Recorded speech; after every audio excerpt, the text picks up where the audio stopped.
네. 다 같이 성경을 들고 일어나시기 바랍니다. 봉독해드릴 하나님의 말씀은 에베소서 5장 11절에서 13절 말씀까지를 제가 봉독해드리겠습니다. 이것은 하나님의 말씀입니다. 너희는 열매 없는 어두움의 일에 참여하지 말고 도리어 책망하라. 그들이 은밀히 행하는 것들은 말하기도 부끄러운 것들이라. 그러나 책망을 받는 모든 것은 빛으로 말미암아 드러나나니 드러나는 것마다 빛이니라. 아멘. 네, 앉으시기 바랍니다. 이번 주에도 제가 목이 아직 정상적으로 회복이 되지 않아서 목소리가 상당히 불편합니다. 제가 불편한 거는 상관이 없는데 또 설교를 듣는 우리 성도들하고 또 유튜브 우리 시청자들에게 상당히 제가 좀 미안한 마음을 제가 금할 수가 없습니다. 불편하더라도 또 내용에 하나님의 말씀에 또 잘 함께 이 시간 은혜를 나누었으면 좋겠습니다. 오늘 제목은 빛의 자녀들이여 어두움의 일을 폭로하라라고 하는 이 제목의 말씀을 잡았습니다. 이제 에베소서를 이제 4장 17절부터 제가 간단하게 또 요약을 해서 말씀을 제가 드리겠습니다. 에베소서 4장 17절 단락부터 이제 바울이 교훈하는 그 내용의 중요한 점은 뭐냐면 에베소 교회 성도들의 정체성이 무엇인지에 대해서 계속해서 바울은 상기시켜주고 있죠. 22절을 보면은 4장 22절을 보면은 땅에 속한 옛사람을 벗어버리고 또 24절에는 하늘에 속한 새 사람을 입으라라고 단호하게 이게 이제 전에는 제가 부정사 과거라고 했는데 이제 원래 부정사 과거는 오늘 뒤에 잠깐 말씀을 드리겠지만 문법적으로 그렇게 부를 수가 없다고 합니다. 그냥 부정시사이지 과거가 될 수가 없는 거예요. 그래서 영어로는 이제 아우리스트라고 하는데 여기에 보면 22절과 24절에 벗으라 입으라는 다 아우리스트의 형태로서 그냥 부정시사이에요. 그러니까 이것은 그냥 단회적으로 해석을 하든지 아니면 단호하게 이 행동을 아주 요구할 때 이제 헬라어 문법에서는 이렇게 사용을 합니다. 그래서 이제 옛사람을 벗어버리고 새 사람을 입는데 단호하게 하라는 거예요. 미직하지 말고 단호하게. 그리고 이제 25절부터 32절까지는 제가 또 여러 시간에 걸쳐서 여러분들에게 말씀을 나눴습니다. 이 말씀들의 의미는 땅에 속한 옛사람의 형실과 하늘에 속한 새 사람의 형실을 비교했죠. 대조적으로 말씀하면서 에베소 교회 성도들에게 하늘에 속한 새 사람이 어떻게 살아야 할 그 윤리적인 지침들에 대해서 구체적으로 지금 언급을 했잖아요. 그래서 거짓말하지 말고 분을 내어도 죄를 짓지 말고 도둑질하지 말고 더러운 말 하지 말고 성령을 근심하게 하지 말고 그러고 나서 이제 하나님의 새 사람으로서 어떻게 살아야 하는지에 대한 대조적으로 말을 했는데 시간상 제가 그냥 앞에 것만 여러분들에게 좀 말씀을 잠깐 드립니다. 그리고 이제 31절과 32절에도 모든 악독과 노함과 분냄과 떠드는 것과 비방하는 것을 모든 악의와 함께 버려라. 그러니까 단어 하나하나의 이 의미들을 우리는 이 세상에 살면서 마음속에 깊이 담고 있어야 됩니다. 그래서 이렇게 하지 말라라고 하는 이러한 부분들에 대해서는 단호하게 우리가 거부하고 또 하나님께서 또 32절을 보면은 서로 친절하게 불쌍히 여기며 서로 용서하기를 하나님이 그리스도 안에서 너희를 용서하신 것 같이 하라. 이런 부분들도 단호하게 우리가 이 말씀대로 하늘에 속한 새 사람인 새 사람을 입은 성도들은 바로 이렇게 살아야 한다라고 하는 이 말씀을 기억해야 됩니다. 그리고 이제 5장 1절과 2절이 4장 그 25절 단락에서 이제 마지막 결론적으로 주어지는 문장이라고 말씀을 드렸죠. 그래서 5장 1절과 2절을 보면은 너희는 하나님을 본받는 자가 되어라 라고 아주 강력하게 권고하는 거죠. 이것도 이제 그 명령형이죠. 이것은 하나님을 본받는 자가 되고 현재형이기 때문에 계속해서 지속적으로 반복적으로 이러한 일을 하라는 것입니다. 그리고 이게 이제 디퍼넌트 동사이기 때문에 여기에는 이거는 중간태의 의미를 가지고 이제 능동태의 의미를 가지고 해석하라 그랬죠. 그러니까 하나님을 본받는 일을 억지로 하지 말고 우리 마음에 내키는 대로, 능동의 의미가 그런 거잖아요. 내 마음에 이렇게 일어나는 대로 우리가 즐겁게 스스로 이제 그러한 행동을 하라라고 하는 말입니다. 하나님을 본받는 것은 결코 쉽지 않지요. 하나님을 본받는 과정이 평생의 우리 그리스도인들의 신앙의 삶의 여정인데 아픔도 있고 괴로움도 있고 낙심도 하고, 왜냐하면 거룩하신 하나님 앞에 우리 인간을 볼 때는 도저히 비교가 안 되지. 그래도 하나님을 본받는 자가 되고, 그 다음에 5장 2절에도 그리스도께서 우리를 사랑하신 것 같이 사랑 가운데 행하라고 이제 권고를 했습니다. 또 그리고 나서 이제 3절 이하를 보면은 성도들에게 이름조차 부르지 말아야 할 것들에 대해서 교훈하고, 또 5장 4절에서는 누추함과 어리석은 말이나 희롱의 말을 하지 말고 오직 감사하는 말을 해라라고 이렇게 권면했죠. 그 다음에 5절에도 보면은 이제 이러한 사람들은 하나님의 나라를 기업을 얻지 못할 것이라고 경고했고, 또 5장 6절을 보면은 헛된 말로 너희를 속이지 못하게 하라. 왜 그러냐면 그들은 하나님의 진노를 받을 사람들이라고 이렇게 교훈을 했습니다. 그리고 이어지는 7절에서는 그러한 사람들과 너희들은 함께하는 자가 되지 말아라 라고 이제 이렇게 교훈을 했습니다. 그래서 바울은 에베소 교회 성도들의 과거의 모습과 현재의 모습을 비교하면서 8절을 보시면 너희가 전에는 어두움이더니 이제는 주 안에서 빛이라. 빛의 자녀들처럼 행하라. 지난주에 했던 말씀드립니다.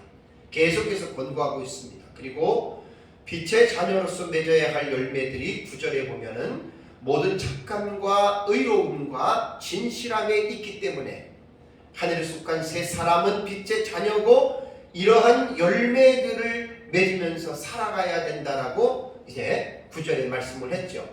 그러면서 이제 10절에 넘어가면 빛의 열매는 이 세 가지에 속한된 것이 아닙니다. 더 많은데 구체적으로 교훈할 수 없기 때문에 10절에서는 기준이 주를 기쁘시게 할 것이 무엇인가 시험하여 보고, 주님이 기뻐하는 일이라면 그것이 빛의 열매라는 거예요.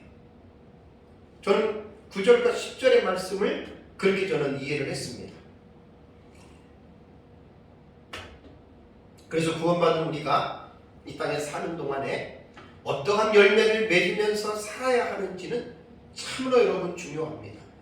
이제 오늘 살펴볼 말씀이 이제 10절에서 이어지는 11절 말씀입니다. 11절 말씀을 여러분들 보시면 너희는 열매 없는 어두움의 일에 참여하지 말고 도리어 책망하라라는 말이 있습니다. 제가 책망하라는 이 동사를 폭로하라로 오늘은 바꾸어서 계속해서 여러분들에게 말씀을 하겠습니다. 그러니까 폭로하라라고 제가 표현할 때에는 책망하라를 폭로하라로 제가 이렇게 바꾸어서 설명하는구나 라고 여러분들이 그렇게 생각을 하면 됩니다. 자, 성도들이 열매 없는 어두움의 일에 참여하지 않는 것에서 그치면 우리는 될 것 같고, 우리가 그러한 어두움의 일을 행하는 사람들과 함께 하지 않으면 마치 이제 그것으로 이제 우리가 할 것을 다 한 것처럼 생각을 하는데 그렇지 않습니다. 더 나아가야 됩니다. 적극적으로 오늘 11절에는 뭐라고 말을 하냐면 어두움의 일들을 폭로하라. 드러내라라고 하는 아주 강한 명령형으로서 지금 이제 바울이 교훈하고 있습니다. 어두움의 일을 폭로하라는 것은 이제 그리스도인들이 세상 사람들의 죄와 불의한 일들에 대해서 무관심하거나 침묵해서는 안 된다라고 하는 것을 우리에게 지금 말해주고 있는 거예요. 어떤 사람들은 자기만 생각하고 내 일이 아니기 때문에 우리는 거기서 관심을 가질 필요가 없어. 이것은 여러분 아닙니다. 오늘 본문의 오늘 설교를 여러분들이 들어보시면 그것은 잘못 생각하고 있는 것입니다. 어둠의 그 일을 침묵하거나 무관심 속에서 방관하면서 넘어가는 것이 아니라 그 어둠의 일, 그 불의와 죄에 대해서 당당하게 새 사람을 입은 성도들은 폭로를 해야 된다라고 하는 말입니다. 자, 11절을 다시 보시면 우리말 성경에는 접속어가 없어요. 그죠? 접속어가 없이 너희는 쭉 들어가는데 헬라 원문에는 접속사 카이가 나옵니다. 하도 많이 여러분들이 들으셔서 이제 이렇게 보면 헬라어도 여러분들이 어려운 게 아니에요. 자꾸만 보다 보면 이제 배웠죠. 카이라고 하는 이 접속사는 대등한 의미로 11절의 헬라어 원문에는 사용이 되는 거예요. 대등이라고 하는 말은 뭐냐면 앞에 있는 내용과 같은 관점에서 같은 위치에서 읽으라고 하는 것이거든요. 먼저 접속사가 종속 접속사도 있고 대등 접속사도 있고 우위 접속사도 있고 여러 가지 의미들이 있는데 11절에 나오는 이 카이라고 하는 이 접속사는 대등 접속사인데 앞에 10절의 내용 8, 9, 10절의 내용과 같은 대등하게 이 본문을 11절을 읽으라고 하는 말입니다. 그러면 8절에서 보면 그러니까 우리가 이제 보세요. 접속어를 생각하지 않고 그냥 읽어버리면 앞에 있는 문맥에 있는 내용하고 어떨 때는 별 상관없이 우리가 읽을 때가 있어요. 근데 성경은 그렇게 읽으면 안 됩니다. 왜 접속어가 들어갔느냐? 그것은 그만큼 의미가 있다는 얘기죠. 그래서 8절에 빛의 자녀들처럼 행하라고 얘기를 했고 10절에는 주를 기쁘시게 할 것이 무엇인가를 시험해 보라라고 이 의미를 가지고 11절에는 그리고 같은 의미, 대등한 의미를 가지고 11절도 읽으라는 거예요. 그래서 11절을 그리고를 집어넣으면 그리고 너희는 열매 없는 어둠의 일에 참여하지 말고 도리어 그 어둠의 일을 폭로하라는 거예요. 책망하라는 거예요. 여기서 참여하지 말고라고 하는 싱코이노네이터라고 하는 이 헬라어 단어는 이게 명령형 현재로 되어져 있습니다. 그러니까 여기에 보면은 어둠에 열매 없는 어둠의 일에 참여하지 말아라라고 하는 말은 명령형이고 현재 이게 능동태이기 때문에 지속적으로 반복적으로 어둠의 일에 성도들은 참여하면 안 된다는 말입니다. 이 동사가. 그 능동이라고 하는 것도 뭐냐면 내 마음에 내키는 대로 스스로 우러나오는 대로 불신자들의 그 일에 참여하는 것을 참여하지 말라는 거예요.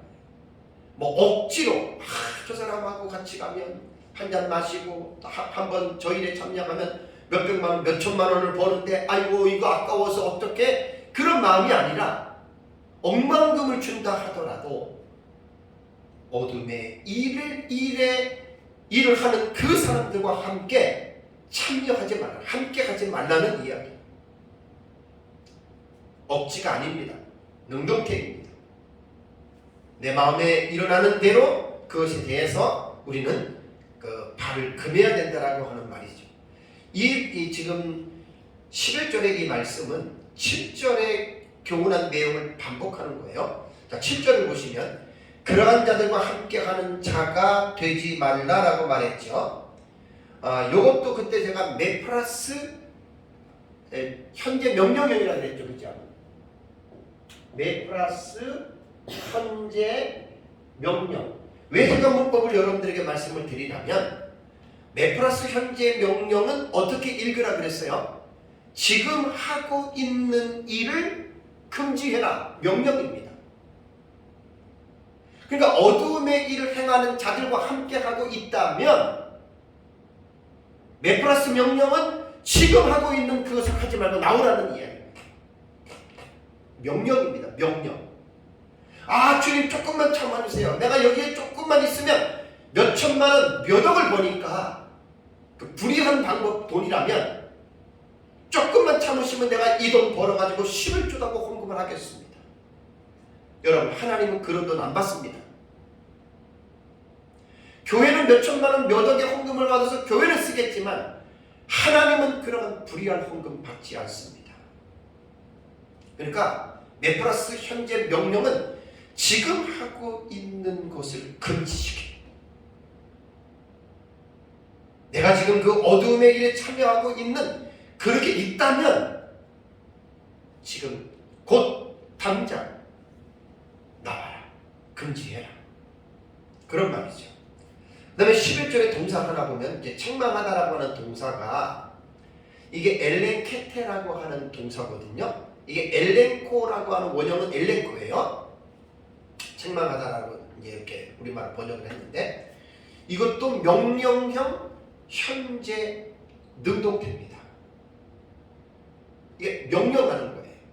그럼 이제 제가 현재형에 대해서는 계속 저도 습관이 돼서 명령형하고 현재라고 하는 이게 시제거든요. 시제. 이거를 쓸 수 없대요. 직설법에만 과거, 현재, 미래 시제를 사용해야지 명령형, 그 다음에 명령법, 그 다음에 가정법, 시국법, 그 다음에 분사 형태 이런 경우는 시제를 쓸 수 없다는 거예요.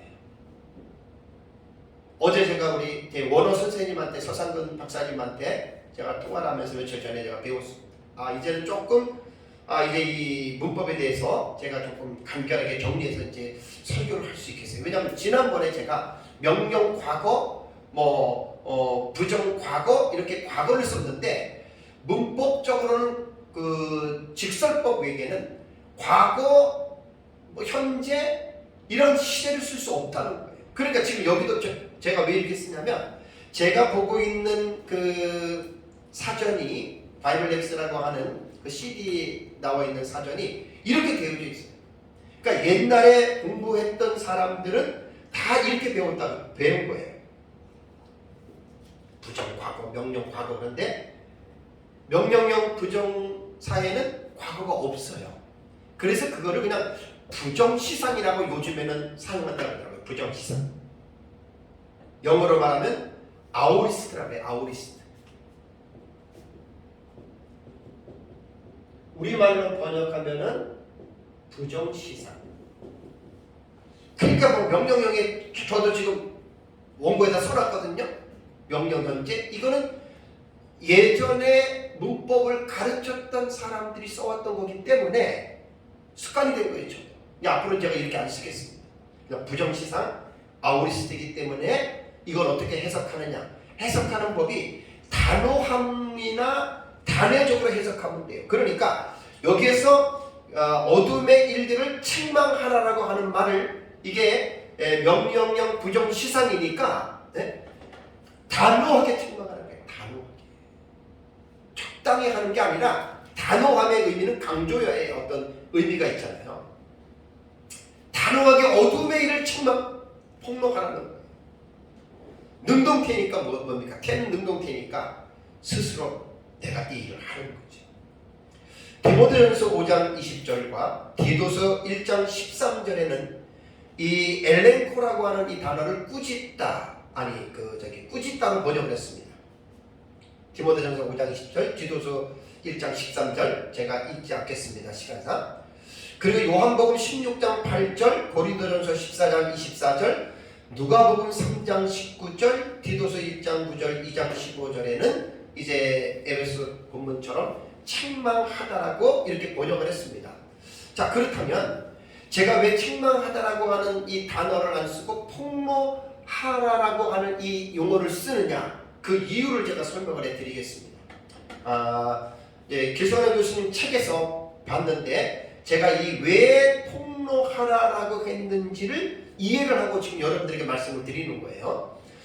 원문을 보면은 책망해야 할 목적어, 간접 목적으로 나와요.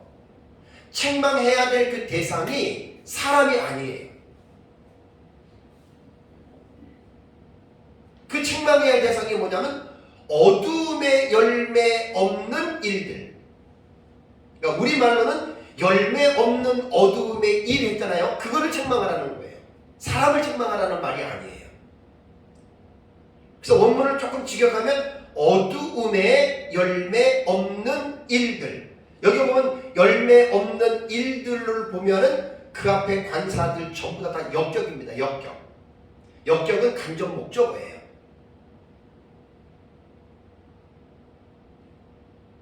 그 간접 목적어이기 때문에 책망하라라고 하는 것은 동사잖아요. 그러니까 우리가 지금 제가 뭘 말씀드리냐면 우리말을 글을 읽으면서 법적으로 한번 읽어보자고요. 문법적으로. 그러니까 책망하라라고 하는 이 동사가 타동사인데 이 타동사가 무엇을 여기에서 의미하냐면 그 본문에서 간접 목적어가 되는 거예요. 그것을 가지고 지금 말을 하는 거예요. 문법적으로 보면은 이제 그렇게 해당이 됩니다. 그래서 본문의 이 11절의 주어를 보면은 너희는 2인칭 복수고요. 서술어가 되는 동사가 책망하라는 거예요. 이게 타동사로 되어 있는 거예요. 제가 간접 목적어 그래서 다시 사전적인 의미를 찾아보니까 역격이라고 하는 간접 목적어는요. 글의 서술어인 타동사의 움직임에 간접적인 영향을 받는 말이에요. 왜 헬라어 본문에는 어둠의 열매라고 하는 이 부분에 열매 없는 일이라고 하는 이 단어에 왜 역적으로 썼느냐? 이게 바로 타동사와의 간접적인 영향을 받는 위치에 대는 말이 바로 어둠의 열매 없는 일들이라는 거예요. 그래서 제가 엘레코라고 하는 이 단어를 사람이 아니라 어둠의 일이라고 하는 이 부분이 간접적인 목적이 되었기 때문에 책망하다라기보다는 폭로하다라고 하는 말이 더 훨씬 더 낫다는 말이에요. 만약에 본문에서 만약에 목적이 사람에게 만약에 폭로를 하라고 했다면 그때는 책망이 맞죠. 그 사람에게 딱 찾아가서 당신이 이런 짓을 했으니까 이렇게 하는데 본절에 보면은 사람에게 말한 것이 아니라 어둠의 일이라고 하는 이 부분에 대해서 됐기 때문에 저는 책망이라고 하는 단어를 쓰는 게 아니라 바로 그 폭로라고 하는 단어를 쓴 것입니다. 본절의 말씀은 대단히 중요합니다. 어둠의 일들을 행하는 사람들을 우리가 그 사람을 책망하는 것이 아니라 그들이 하는 어둠의 일을 우리는 폭로하는 것인데 왜 폭로를 해야 될까요? 왜 어둠의 일을 폭로를 해야 될까요? 그 목적은 어둠의 일이 어떤 결과를 가져다 주는지에 대해서 사람들은 알지 못하고 행하는 사람들이 많습니다. 그래서 당신이 하는 이 어둠의 일이 이러한 일이기 때문에 이렇게 하다가는 결론은 좋지 않습니다. 그거 폭로해 주는 거예요. 그러면 이제 그 사실을 그 말을 듣고 어둠의 일에 빠진 사람이 다시 그 일을 버리고 돌아올 수 있기 때문에 바울이 성경에서 그러한 차원에서 지금 교훈했다라고 하는 말입니다. 자, 예를 쉽게 몇 가지 들어볼게요. 동성애에 빠진 사람들 있죠. 근데 지금 문제가 뭐냐면 동성애에 빠진 사람을 잘못된 사람들이죠. 그런데 그 사람을 책망하지 말고 오늘 본문의 말씀에 의하면 동성애 자체를 폭로를 해줘야 돼요. 동성애가 뭡니까? 같은 이성끼리 성적인 관계를 하는 거잖아요. 이거는 뭐 내가 좋아하고 안 좋아하고 그런 문제가 아니라 그리스도인들은 하나님의 말씀인 성경을 진리에 우리는 기준을 담고 있기 때문에 하나님의 말씀에 그것은 잘못된 것이다. 우린 그런 일을 하라는 거예요. 왜냐하면 이러한 동성애로 인해서 하나님의 진노와 심판이 임하잖아요. 그걸 폭로하라는 거예요. 기독교계에서 지금 동성애라든가 이런 부분에 대해서 반대 집회를 많이 하는 것 참 좋은 일입니다. 높아심에서 말씀드리면 동성애 하는 사람들 자체를 죄인 취급하고 그들을 책망하거나 그들을 폭로하라는 말은 아니에요. 조금 뒤에 좀 더 자세하게 제가 이 부분에 대해서 제가 말씀을 드리겠습니다. 조금 더 들으면 이제 이해가 됩니다. 그래서 조심해야 할 사실은 비난과 정죄를 하면 안 된다는 거예요. 어떤 일을 행하는 자들이든. 또 하나, 마약을 행하는 사람 어떻게 생각하십니까? 제가 몇 달 전에 우연히 유튜브에서 봤는데 사람들이 도시에서 좀비 있잖아요. 좀비 영화 같은 데 보면은 이렇게 하고 이러고 있는 사람들 있잖아요. 그 유튜브에서 본 영상이 그런 거죠. 이게 뭔가 하고 들어가 봤더니 필라델피아 켄싱턴에 있는 에비뉴라고 하는 그 지역에서 마약 중독자들이 마약에 중독해서 길거리에서 그런 모습으로 그들이 있는 거예요. 특이한 상태가 뭐냐면 딱 멈춰 있는 상태에서 좀 신기해요. 구부리고 있거나 제치고 있거나 이런 사람들 있잖아요. 그 상태로 가만히 서 있는 거예요. 나레이터의 설명을 들어보면 이 마약을 하는 사람들을 많이 하면 산소가 뇌에까지 공급이 되지 않는데요. 그러니까 마약에 딱 중독되면 몸을 움직이는 게 힘든 거예요. 그리고 현재 사용하고 있는 마약은 펜타닐이라고 하는 이 약이에요. 약. 이걸 가지고 조제해가지고 지금 마약을 사용을 하는데 펜타닐에 대한 오남용이 미국에는 지금 코로나 사망자보다도 마약 중독으로 사망하는 사람이 지금 더 많다고 합니다. 근데 문제가 뭔 줄 아세요? 우리나라도 마약을 하는 청소년들이 의외로 많은데 여러분 어떻게 생각하십니까? 마약은 누가 하는 걸로 생각해요? 좀 가정이 불우하거나 뭐 이렇게 생각하죠? 천만에요. 그냥 평범한 사람이에요. 평범한 일반 학생이에요. 근데 그게 무슨 마시거나 먹거나 하면 환각이 일어나는 거예요. 이런 사람들이 너무나 지금 많은 거예요. 그럼 우리가 어둠의 길을 여기에 폭로하라고 하는 말은 뭐냐면 마약 중독자들 그 사람들을 책망하라는 말이 아니에요. 마약을 하면 당신의 인생이 완전히 피폐해지고 비참하게 죽잖아요. 그것을 알려주는 것이 지금 어둠의 일을 폭로하라는 거죠. 또 하나 예를 들면 알코올이나 도박 중독 참 심각하죠. 그러니까 그런 사람들을 책망하라는 것이 아니라 그런 사람들이 하고 있는 이 어두움 자체의 일을 그 일을 폭로해 주라는 거예요. 이건 하면 안 됩니다. 잘못된 겁니다. 이렇게 하다가는 큰일 납니다. 그렇다면 우리 그리스도인들이 어둠의 일을 폭로할 때 어떠한 자세를 취해야 될까요? 되게 중요합니다. 두 가지의 해석이 있습니다. 첫 번째는 불순종의 아들들이 어둠의 일들을 행할 때 첫 번째 방안은 뭐냐면 그리스도인들이 경건한 삶을 살아가면 된다 이겁니다. 그러니까 우리가 뭐 마약하고 술 먹고 도박하고 음란을 행하고 그럴 때 우리 그리스도인들은 그런 행동을 하지 아니하고 우리는 올바르게 경건하게 살아가면 그 자체가 어둠의 일을 행하는 사람들에게 우리가 그 일을 폭로해 줄 수 있다라고 이렇게 말을 합니다. 물론 틀린 말은 아니죠. 마태복음 5장 16절에도 예수님이 이같이 너희 빛이 사람 앞에 비치게 하여 그들로 너희 착한 행실을 보고 하늘에 계신 너희 아버지께 영광을 돌리게 하라. 착한 행실로 사는 것 좋습니다. 우리들의 착한 행실을 통해서 죄를 짓는 어두움의 사람들이 그것을 통해서 그들이 감동을 받는 건 맞는 말입니다.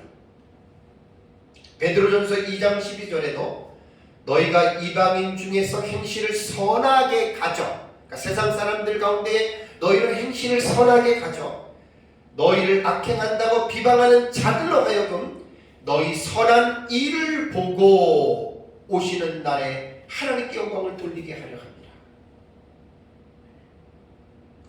우리가 구원받은 성도들이 경건한 선한 행실의 삶을 통해서 불신자들이 부끄러운 행위를 깨닫고 그들이 버릴 수 있다라고 하는 말, 이게 첫 번째 방안인데 나름 일리가 있는데 이것만 있는 게 아니라 두 번째는 어떤 해석이 있냐면 구체적으로 어둠의 일을 말을 해라 이렇게 하는 해석이 있습니다.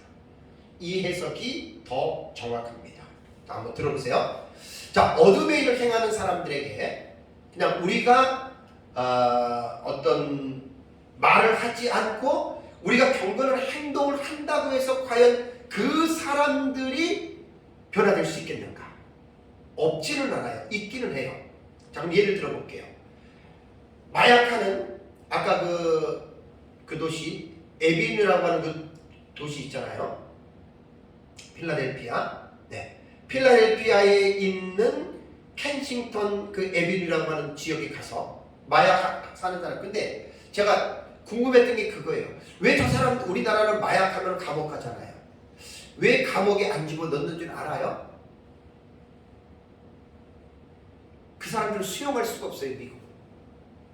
그래서 아예 그 켄싱턴 같은 필라델피아 켄싱턴 같은 에비뉴 지역에는 어쩔 수 없이 그냥 그런 사람들이 모여서 하는데 방관해 줄 수밖에 없어요.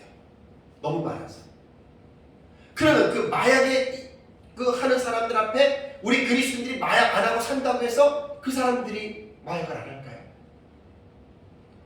막 술 먹고 알코올 중독이라던가 도박 중독 있는 사람 앞에 우리 그리스도인들은 그런 거 안 하잖아요. 우리가 그런 것을 하지 않는다고 해서 그 사람들이 그 행동을 안 할까요? 그렇진 않죠. 그래서 어둠의 일들을 폭로하라라고 하는 말은 우리 그리스도인들이 그 어둠의 일에 대해서 말로 폭로하라고 하는 말입니다. 예수님의 교훈 가운데에 마태복음 18장에 보면은 형제가 죄를 범했을 때 어떻게 대처하느냐에 대한 질문에서 형제가 죄를 범하면 너는 가서 그 사람과 상대해서 말하라 그랬어요. 만일 듣지 않으면 한두 사람을 데려와서 두세 증인의 입으로 말하라. 여기에서 하나의 우리가 그 어떤 원리를 찾아내는 거예요. 동성애 하는 사람들 앞에 우리 동성애 안 하잖아요. 그렇다고 해서 그 사람들이 안 하는 게 아니에요. 그래서 첫 번째 대안은 경건한 행실로 살아가는 것 자체가 어둠의 일들을 폭로하는 것이라고 해석하는 게 틀리지는 않아도 약해요. 그래서 두 번째 대안이 뭐냐면 우리가 그 어둠의 일을 말을 해야 된다라고 하는 말입니다. 그렇다면 말을 해야 되는 게 맞아요. 이게 더 구체적이에요. 그렇다면 주의할 점이 두 가지가 있어요. 자, 어떻게 말해야 되나요? 여러분, 똑같은 말이라도 어떠한 자세, 어떠한 내용으로 하느냐에 따라서 다를 수 있거든요. 우리가 어둠의 일을 말로써 폭로를 해야 되는데 두 가지는 대단히 중요합니다. 첫 번째는 뭐냐면 정죄하지 말고 겸손하게 어둠의 일을 폭로하라는 것입니다. 특히 우리 그리스도인들은 그렇죠. 어둠의 일을 폭로할 때 도덕적 우월감에 사로잡혀서 나는 그렇지 않는데 너는 그게 뭐냐, 그런 의식과 의도를 가지고 말할 때가 종종 있어요, 여러분, 우리들에게. 근데 여러분 생각해 볼까요? 구원받은 저와 여러분들이 우리는 과연 그런 어두움의 일에 전혀 참여하지 않습니까? 지금 내가 그렇지 않는다 하더라도 우리도 연약해질 때는 우리도 그럴 수밖에 없다라고 하는 것을 여러분 인정해야 됩니다. 그래서 어둠의 일을 폭로할 때 어둠의 일 자체를 폭로해야지 어둠의 일을 하는 사람을 정죄하거나 도덕적 우월감을 가지고서 우리가 그렇게 말을 한다면 이건 잘못된 자세를 가지고 말하는 거예요. 정말 이거 조심해야 돼요. 동성애자들에게 반대 집회를 할 때 그리스도인들이 그들을 마치 뭐같이 여기고 죄수처럼 여기고 너희는 인간도 아니고, 그건 잘못된 거예요. 제가 동성애를 옹호하는 자가 아니에요. 동성애 자체를 폭로해야지. 동성애하는 사람을 짐승과 같이 그렇게 사람을 정죄하는 것은 사람이 해야 할 일이 아닙니다. 그래서 극단적인 보수적인 이 기독교인들 가운데 극단적이라고 했어요. 제가 잘못하고 있는 거예요. 요한복음 8장 10절과 11절 잘 알죠? 가늠하다 붙잡힌 여인이 사람들이 그 여자를 현장에서 잡아가지고 예수님에게 데려왔어요. 예수님이 그 여인에게 뭐라고 하는 줄 아세요? 나도 너를 정죄하지 아니하노니 다시는 죄를 범하지 말아라. 가서 다시는 죄를 범하지 말아라. 사실 그 가늠하다 붙잡힌 여인의 무리 속에서 돌을 잡을 사람은 예수님 한 분밖에 없어요. 왜? 죄가 없기 때문에. 죄 없는 예수님도 가늠하다 붙잡힌 여인에게 나도 너 정죄하지 않겠다. 그렇다고 예수님이 간음 자체를 옹호한 것이 아니에요. 예수님이 간음을 합리화시켜서 해도 된다 그런 말은 아니에요.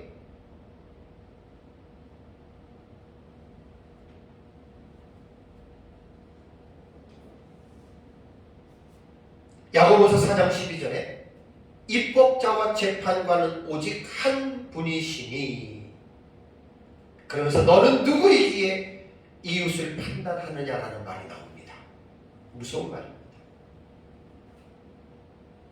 그리스도인들이 오늘날 도덕적 우월감에 사로잡혀서 칼자루를 쥐고 마치 우리가 하나님인 것처럼 행세할 때가 없지 않아 있습니다. 이거는 잘못된 겁니다. 어느 누구도 정죄할 수 없습니다.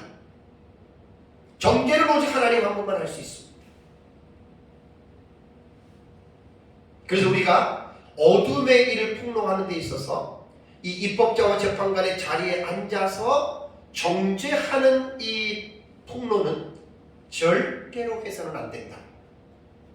그거 명심하시기 바랍니다. 두 번째는 우리들의 경건한 행실이 뒤따라야 됩니다. 우리가 어둠의 일을 행하는 그 일을 폭로하면서 정작 우리가 뒤에서 그 일을 하고 있다면 우리는 그 일을 폭로할 자격이 없는 거예요. 그리고 어둠의 일에 있는 사람이 우리도 그런 일을 한다면 그 사람들이 뭐라고 말을 하겠어요? 너나 잘하세요. 그러겠잖아요. 그 말에는 힘이 없는 거예요. 그래서 우리 어둠의 일을 폭로하는 것은 내가 하고 싶은 걸 하고 하기 싫으면 안 하는 것이 아니라 그리스도인들은 그 일을 해야 됩니다. 명령입니다. 명령, 부정시상 등록됩니다. 그 일을 다 해야 됩니다. 근데 경건한 행실이 뒤따르면서 하라는 얘기예요. 갈라디아서 6장 1절을 보면 형제들아 사람이 만일 무슨 범죄한 일이 드러나거든 신령한 너희는 온유한 심령으로 그러한 자를 바로잡고, 두 번째는 너 자신을 살펴보아 너도 시험을 받을까 두려워하라. 여기서 또 두 가지를 생각해 볼 수 있습니다. 우리가 어둠의 일을 폭로할 때 온유한 마음으로 하라는 거예요. 온유한 마음. 정말 주의해야 됩니다. 우리가 나는 어둠의 일 폭로 안 할래. 그럼 그 사람은 불순종하는 거예요. 그러니까 그 불순종하는 거예요. 폭로해야 됩니다. 근데 온유한 마음으로 해야 됩니다. 두 번째는 너 자신도 살펴보아서 시험에 들지 않도록 하라라는 말입니다. 조금 전에 제가 말씀드린 건데요. 우리는 완전한 사람이 아닙니다. 우리 불완전한 사람들입니다. 내가 상대방의 죄를 막 정죄하고 비판할 때 지금 나는 안 하지만 나도 언젠가는 그 일을 할 수 있어요. 이건 맞습니다. 이거 여러분 인정하면서 사셔야 돼요. 자식 가진 사람이 남의 자식 말을 함부로 할 수 있습니까? 없습니까? 인생을 오래 살아본 사람들은 알아요. 내 자식은 안 그러겠지. 다들 그래요. 근데 내 자식도 그래.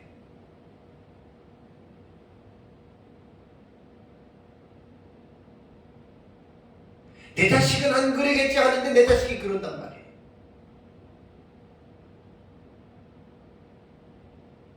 어둠의 일을 폭로하는 것 자체에 쾌감과 희열을 느끼면 안 됩니다. 자신을 돌아봐와 나도 시험에 들지 않도록 자기를 늘 살펴봐요.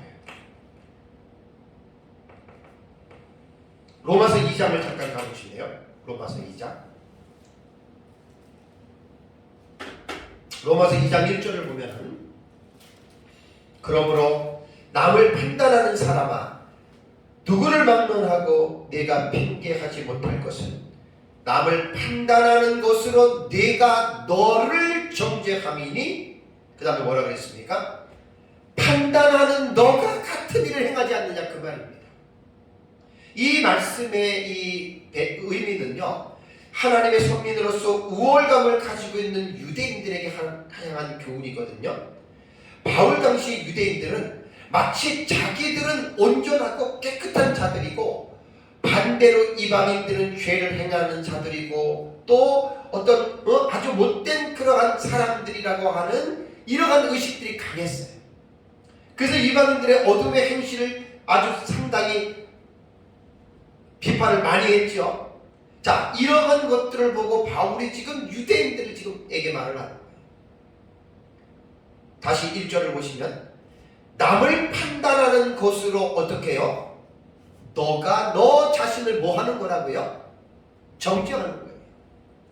우리가 믿지 않는 사람들이 알코올 중독에 빠진 사람을 가지고 어둠에는 드러날 때 술 먹는 게 잘못된 건데 하면서 우리가 뒤에서 그냥 건강상 홀짝홀짝 한다고 생각해 보세요. 그런 말이거든요.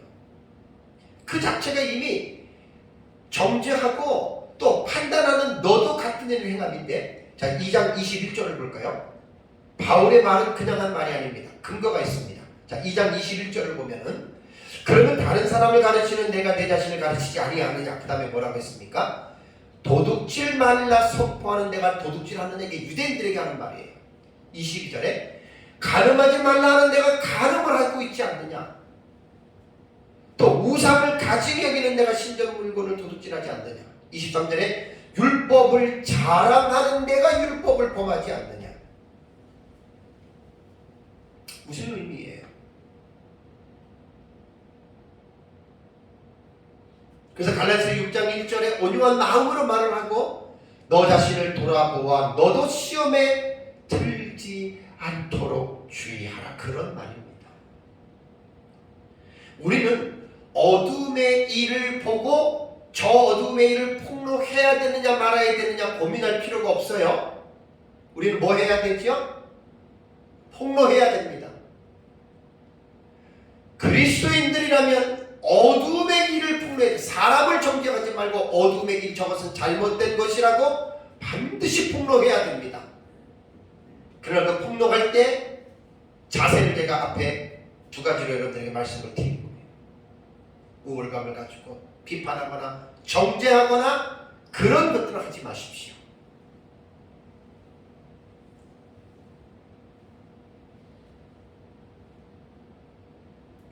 (11절에도) 아까 말씀드린 대로 책망하라는 건 엘렌코라고 하는 그 동사가 어디에 영향을 미치냐면은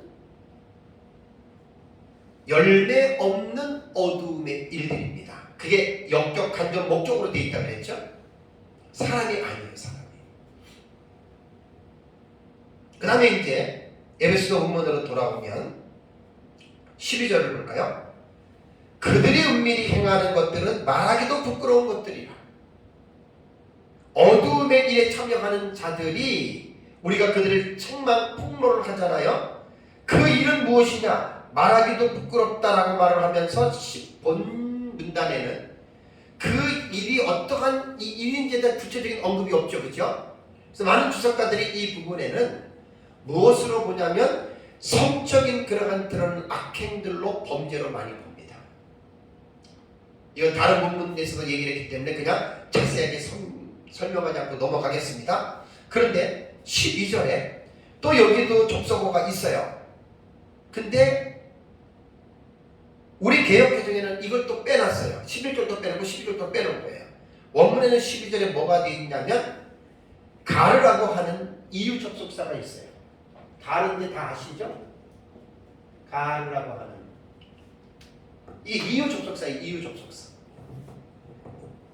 그러니까 12절을 읽을 때 왜냐하면 혹은 이는 이렇게 읽어야 돼요. 어둠의 일에 참여하지 말고 도리에 책망하라. 왜냐하면 가르가 들어가는 거예요. 이는 그들의 은밀히 행하는 것은 말하기도 부끄럽다. 이유가 그래서 그렇다는 거예요. 그래서 그들의 은밀한 행동들을 어떻게 해요? 우리에게 폭로하라라고 하는 말입니다.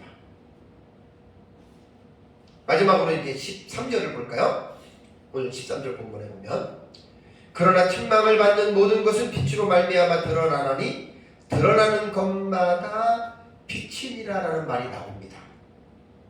여기 보면 어두움의 일들은 이제 우리가 폭로할 때 빛으로 드러난다라고 했습니다. 드러난다라고 했는데 여기 드러난다라고 하는 이 말이 파네루타이라고 하는 이 단어는 파네로에서 왔는데 이거는 직설법이에요. 그러니까 직설법 현재 수동태니까 직설법에는 시간이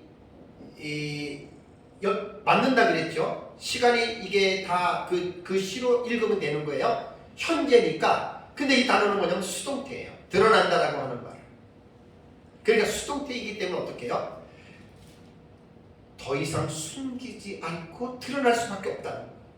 그러니까 우리가 어둠의 일들을 폭로하면 그 폭로되는 그 일은 반드시 빛으로 드러난다. 지금 그런 내용입니다. 말하기도 부끄러운 죄들, 우리가 그 죄들에 대해서 우리가 폭로하면 그 일은 반드시 숨겨지지 아니하고 그 일은 드러나게 돼 있다. 동성애의 잘못, 마약의 잘못, 알코올의 잘못, 도박의 잘못, 성적인 범죄의 잘못들을 우리는 반드시 폭로해야 됩니다. 누구에게든지 여러분 우리는 드러내고 잘못됨을, 부당함을 우리는 말을 해야 됩니다. 그럼 반드시 그것은 드러납니다. 그런데 하나 본절에서 조금 이해가 안 되는 말씀이 하나가 있어요. 그게 뭐냐면 드러나는 것마다 뭐가 된다고 그랬죠? 드러나는 것마다 빛이 된다라고 하는 말인데 여러분이 이해되십니까? 어둠 속에 있는 사물은 보이지 않죠. 근데 빛이 딱 비춰지면 사물이 빛이 됩니까? 물건이 빛이 됩니까? 물건을 보여주는 것밖에 안 되잖아요. 근데 오늘 본문에는 뭐냐면 드러나는 것마다 뭐가 된다? 빛이 된다는 이야기. 참 이해가 안 됩니다. 그래서 본문의 의미는 문자적인 해석보다는 영적인 해석이 필요한 본문입니다. 그래서 본문의 말씀은 주 안에서 빛이 된 성도들의 삶이 어두움에 거하는 사람들의 부끄러운 일들을 드러내서 폭로하게 되면 어두움 가운데 있는 사람이 빛된 성도들의 행동을 보고 그들도 변화된 삶을 살아갈 수 있다. 이렇게 해석해야 되는 거예요. 그러니까 문자적인 의미 해석이 되는 게 아니에요. 드러나는 것마다 빛이니라 그랬잖아요. 그래서 이 본문은 영적으로 해석이 필요한 본문입니다. 그래서 이러한 추측이 가능한 것은 고린도전서 14장 24절과 25절을 보면은 은사를 설명하면서 예언의 은사에 대한 설명을 합니다. 다 예언을 하면 믿지 아니하는 자들이나 알지 못하는 자들이 들어와서 모든 사람에게 책망을 들으며 모든 사람들에게 판단을 받고 그 마음에 숨은 일이 드러나게 되므로 엎드려 하나님께 경배하며 이렇게 말을 하잖아요. 이게 오해하면 안 돼요. 여기서 예언을 하면 하는 말이 요즘에 예수 점쟁이들처럼 기도했더니 당신은 뭐 어떻게 되고 당신 속에 무슨 죄가 있고 투시하는 그런 말이 아니에요. 여기에서 예언이라고 하는 말은 뭐냐면 예언적인 의미를 가지고 있는 하나님의 말씀을 그리스도인들의 공동체인 예배 공동체에서 설교자가 말을 하면 하나님을 믿지 않는 사람들이 들어와서 그 전파되는 예언되어지는 말씀 속에서 조금 전에 제가 말씀드린 대로 어둠의 일들이 폭로가 되잖아요. 목회에 대한 설교는 그런 거잖아요. 왜 우리가 술을 먹지 말아야 되고, 왜 우리가 마약을 하지 말아야 되고, 왜 우리가 도박과 은행을 행하지 말아야 되느냐, 그 폭로가 되는 거예요. 목회자의 설교가. 그러면 불신자들이 교회에 와서 예배에 앉았다가 그 말을 딱 듣고 자기가 그렇게 일을 하는 사람이거든요. 자기는. 그러니까 그 숨은 일이 드러나기 때문에 엎드려 경배한다라고 고린도전서 14장에 그렇게 말하는 거예요. 다시 에베소서 보면 13절을 보면 드러나는 것마다 빛이 있느라고 하는 말은 바로 이러한 의미 속에서 여러분 말씀을 드리는 겁니다. 어떻게 보면 오늘 그리스도인들이 너무나 소극적인 신앙생활을 하고 있다고 저는 생각을 합니다. 그냥 죄 안 짓고 잘못하는 사람들 함께하지 말라니까 그들 만나지도 않고 마치 그러면 마치 그리스도인으로서의 의무를 다 행하고 있다고 생각하는데 아닙니다. 그건 소극적인 면에서 그렇습니다.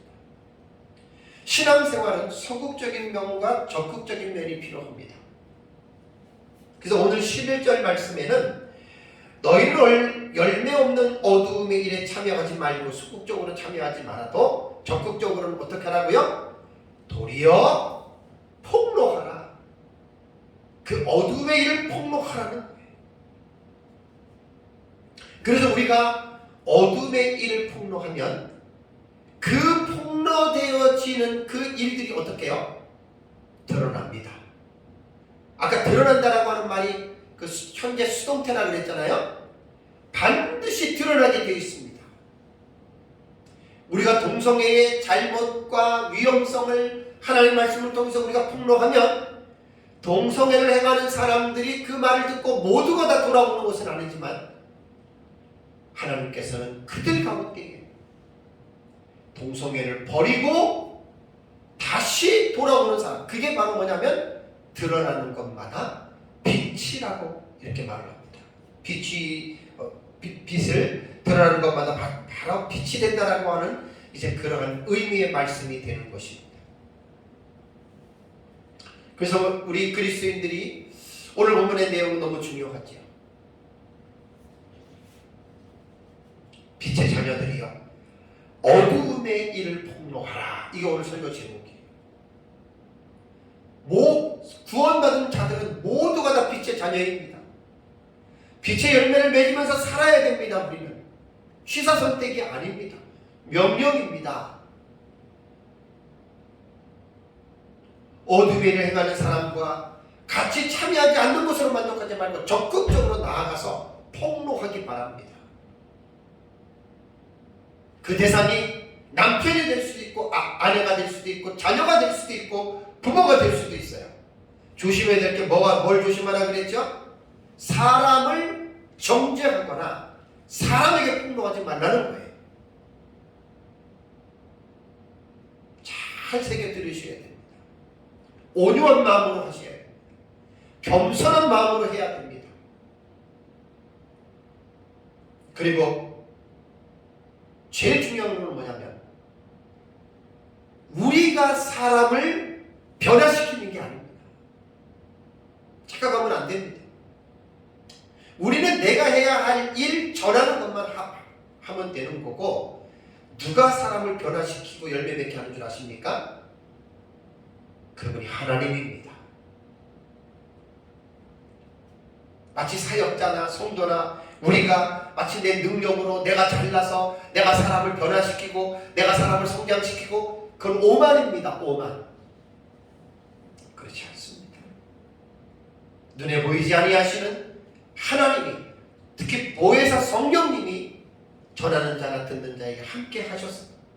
그 성령이 그 사람들을 변화시키고 성장시켜 나가야 된다라고 하는 말입니다. 사랑하는 성도 여러분, 에베소 교회 성도들은 예수 그리스도를 믿기 전에 그들은 땅에 속한 옛사람의 어두움의 행실을 살았던 사람들이었습니다. 그러한 그들이 예수 그리스도를 믿음으로 말미암아 어둠에서 빛의 자녀가 되었고, 하늘에 속한 새 사람을 입은 성도들은 열매 없는 어두움의 일에 참여하지 말라라고 오늘 본문은 교훈하고 있는 거예요. 그리고 오히려 적극적으로 그 어둠의 일을 폭로하라라고 이렇게 강조하고 있습니다. 그리스도인들은 세상의 어둠의 일들에 대해서, 죄와 불의한 일들에 대해서 무관심하거나 침묵하면 안 됩니다.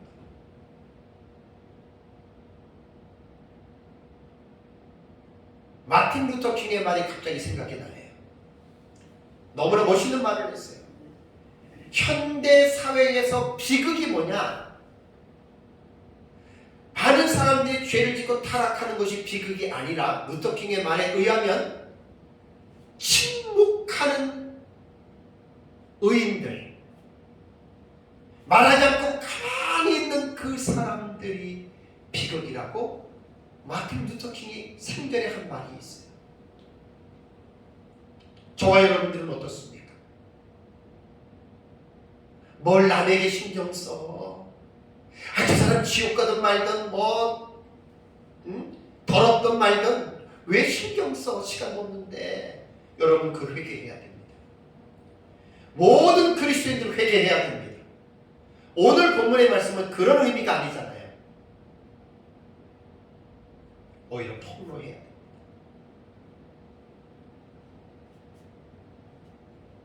은밀히 행하는 부끄러운 일들, 우리가 폭로해야 됩니다.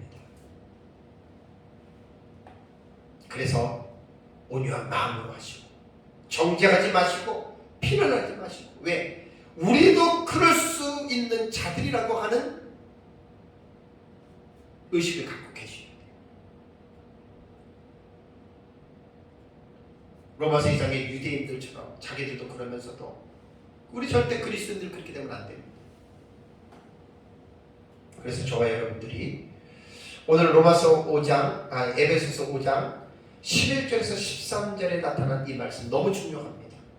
그래서 빛의 자녀들이여 어둠의 일을 폭로하라라고 하는 이제 이 말씀의 의미를 저와 여러분들이 잘 기억하고 잘 생각해서 또 이렇게 이러한 일들을 성령의 도우시는 은혜와 능력으로 잘 감당해 나가시기를 주님의 이름으로 축복합니다. 다 같이